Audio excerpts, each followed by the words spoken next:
Beberapa waktu yang lalu beredar kabar bahwa Gubernur Jawa Barat yakni Kang Deddy Mulyadi melarang Habib berceramah di Jawa Barat, entah di masjid, di pengajian, maupun di khotbah Jumat. Kabar tersebut beredar luas.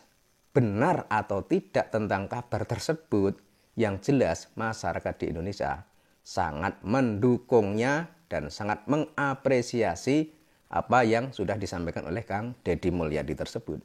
Sebab kalau kita lihat, ceramah-ceramah Habib itu memang berbahaya. Ada Habib yang ceramahnya suka mencaci maki. Ada Habib yang ceramahnya suka memprovokasi masyarakat agar benci terhadap pemerintahan yang sah. Ada juga Habib yang dalam ceramahnya sering mengunggul-unggulkan tanah leluhurnya, yakni Yaman. Dengan ceramah-ceramah tersebut dikhawatirkan dan bisa jadi masyarakat Indonesia akan lebih condong mencintai Yaman, kemudian melupakan Indonesia sendiri.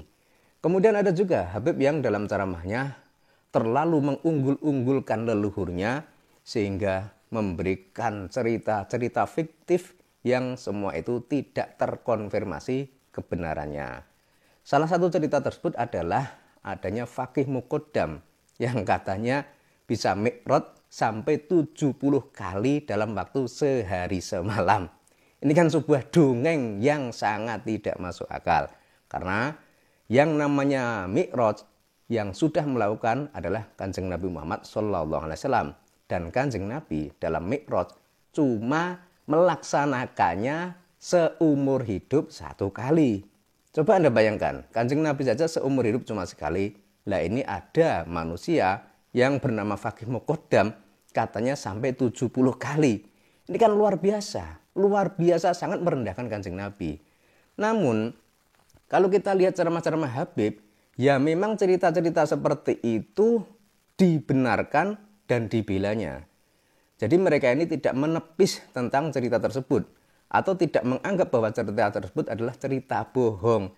Artinya mereka ini mengiyakan atau menyetujui tentang cerita-cerita tersebut. Padahal cerita-cerita itu tidak bisa dikonfirmasi kebenarannya. Dan ini ada sebuah video seorang Habib juga yang membahas tentang mi'raj. Kita simak bersama videonya.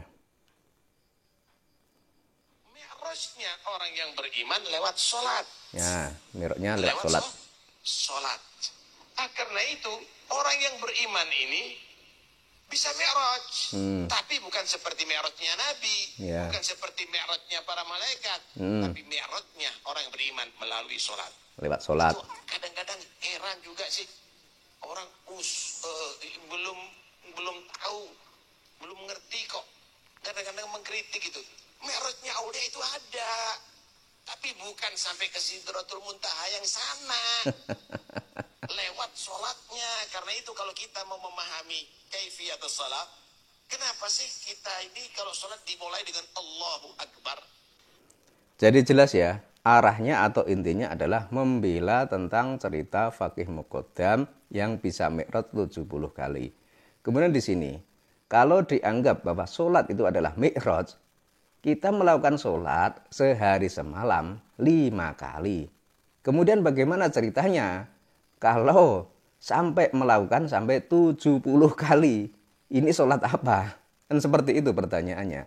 Jadi apa yang disampaikan oleh Kang Deddy Mulyadi atau apa statementnya Kang Deddy Mulyadi beberapa waktu yang lalu yang sempat viral bahwa beliau melarang Habib berceramah, nah itu memang sangat tepat. Karena itu tadi, selain mereka ini sering menyebarkan berita-berita atau kabar-kabar yang tidak masuk akal dan tidak terkonfirmasi kebenarannya, ada juga indikasi ingin mengaburkan sejarah leluhur Nusantara. Kemudian mereka membuat doktrin-doktrin yang intinya agar orang Indonesia, orang Nusantara, terutama umat Muslim, lebih mencintai mereka dan leluhur mereka sehingga melupakan leluhur sendiri. Dan ini sangat berbahaya. Kemudian berikutnya juga tentang tradisi-tradisi dari Yaman yang dibawa ke Indonesia. Orang yang tidak paham seolah-olah tradisi tersebut adalah ibadah. Seolah-olah tradisi tersebut adalah sebuah hal atau sebuah kegiatan yang dulu dilaksanakan Kanjeng Nabi. Jadi di sini letaknya orang Indonesia tertipu atau terbohongi oleh mereka. Karena apa? Ya karena kita orang Indonesia, orang Nusantara, mungkin yang masih awam, ketika melihat Habib dengan pakaian serba putih, dengan jenggot, dengan paras yang ke Arab-Araban, mungkin banyak yang tertipu dan silau, menganggap bahwa mereka ini benar-benar keturunan Kanjeng Nabi. Sebab selain penampilan mereka yang seperti orang Arab, ditambah pengakuan mereka sebagai cucu Nabi, hal tersebutlah yang membuat orang Indonesia banyak yang terperdaya, akhirnya menjadi budak mereka. Namun kalau kita selami lebih dalam lagi, selain pengakuan mereka yang tidak benar atau pengakuan mereka yang tidak bisa dikonfirmasi kebenarannya, ternyata dalam ceramah-ceramah juga banyak kengawuran dan banyak hal-hal yang menyimpang dari ajaran Islam. Dan ini sangat berbahaya dan harusnya pemerintah juga mengambil sikap yang tegas. Karena apa? Karena kita orang Indonesia, orang Nusantara, penduduknya mayoritas Muslim.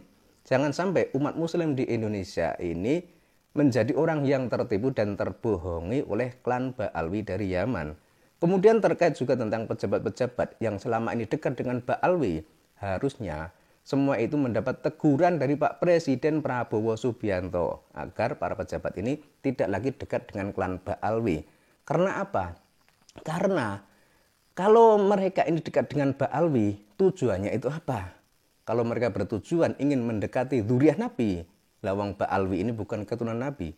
Kemudian kalau alasannya mendekati orang soleh, solehnya itu di mana? Jadi harusnya kita itu orang Indonesia, orang Nusantara, sekarang itu saatnya kembali ke jati diri bangsa kita, lebih mendekati dan mencintai ulama dan kiai Nusantara, dan jangan lagi mendekati klan Ba'alwi atau keturunan imigran dari Yaman. Sebab mereka sudah mengaku sebagai cucu Nabi, dan ternyata semua tidak terbukti. Dan dari apa yang sering mereka lakukan selama ini sangat mengkhawatirkan terhadap keutuhan bangsa kita. Karena kita orang Indonesia, orang Nusantara, dulu mendapat hidayah atau mendapat sebaran Islam itu adalah dari para Wali Songo dan generasi sebelum Wali Songo. Sementara para Ba'alwi atau para Habaib dari Yaman, mereka ini dulunya adalah imigran dari Yaman yang didatangkan oleh Belanda. Mereka menjadi anteknya penjajah Belanda. Jadi sejarah ini jangan sampai dikaburkan. Karena kita orang Indonesia, orang Nusantara, sebelum para Habaib dari Yaman datang ke Nusantara, Nusantara itu sudah memeluk agama Islam. Agama Islam sudah menyebar luas di berbagai wilayah dan di berbagai penjuru. Dan semua itu berkat jasa para Wali Songo dan para pendahulu Wali Songo.